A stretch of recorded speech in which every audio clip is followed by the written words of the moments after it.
Hello everyone, আসসালামু আলাইকুম। আপনারা সবাই কেমন আছেন? আলহামদুলিল্লাহ, আমি অনেক ভালো আছি। আপনাদের দোয়া ও ভালোবাসায় আজকে আপনাদের মাঝে আরও একটি নিউ ব্লগ নিয়ে চলে আসলাম বাংলাদেশ ব্লগার থেকে। আপনারা আমাকে একটু সাপোর্ট করবেন, ছোট্ট বোনটির পাশে থাকবেন এবং একটি লাইক, কমেন্ট, সাবস্ক্রাইব করে আমার পাশে রাখবেন। চলেন কথা না বাড়িয়ে মূল ভিডিওতে চলে যাই। এখন এখানে দেখেন রুমগুলো অনেক এলোমেলো হয়ে আছে, এখানে একটু গুছিয়ে নিব। আপনারা আমার পাশেই থাকেন এবং দেখতেই থাকেন।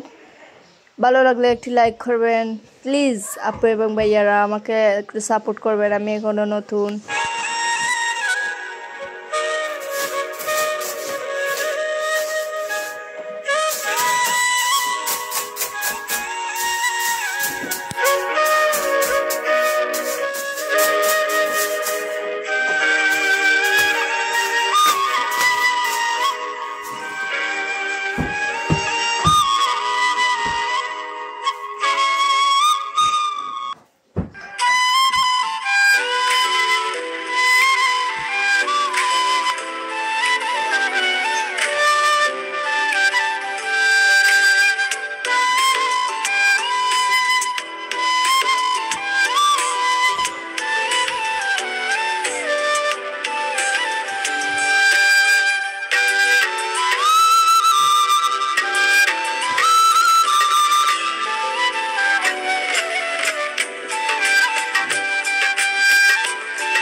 বানাইছে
আরে যে কোনো গান রেকর্ডে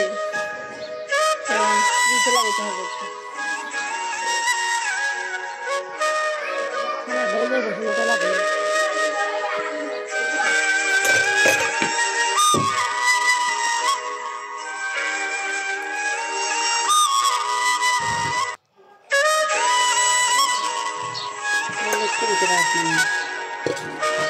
ছানা ভাজি করা হবে। এখন তেল দিয়ে দিলাম, রসুন দিয়ে দিলাম, আদা দিয়ে দিলাম। এখন একটু এগুলা ব্রাউন কালার চলে আসলে মশলা অ্যাড করব।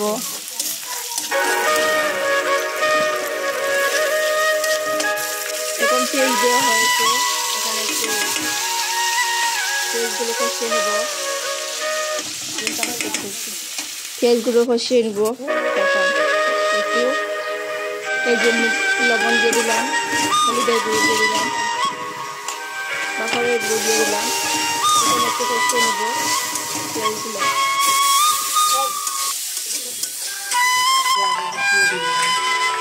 লবণ দিয়ে একটু মাখানো হবে। এগুলোকে মাখানো হলে এগুলো তাড়াতাড়ি উঠে যায় চুলা। এখন একটু পানি দিয়ে দিলাম, এখন একটু কষানো হবে। এগুলো হোক, এখন একটু বাহিরে চলে আসলাম, আপনাদের সঙ্গে শেয়ার করে নিলাম। আজকে অনেক রোদ উঠছে বাহিরে।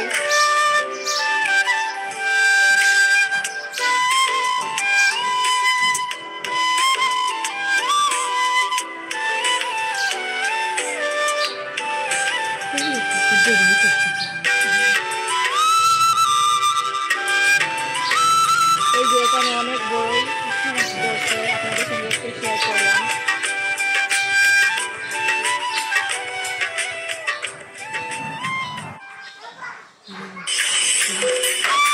এই যে অনেক সুন্দর একটা ফুল। এখন আবারও চলে আসলাম, এখন ছানাগুলো দিয়ে দিলাম। এখন ছানা দিয়ে একটু নাড়াচাড়া করতে হবে, করে তারপর একটু ভাজা হয়ে গেলে তারপর নামিয়ে নেব। আপনারা সবাই ভালো থাকবেন, সুস্থ থাকবেন। আজকে এখানে বিদায় নিচ্ছি। সবাই ভালো থাকবেন, সুস্থ থাকবেন। আল্লাহ হাফিজ। ছোট বোনকে একটু সাপোর্ট করবেন। ছানাগুলো হয়ে গেছে, এখন একটু খেয়ে নিব আমরা। আপনাদের সাথেই থাকেন এবং দেখতেই থাকেন।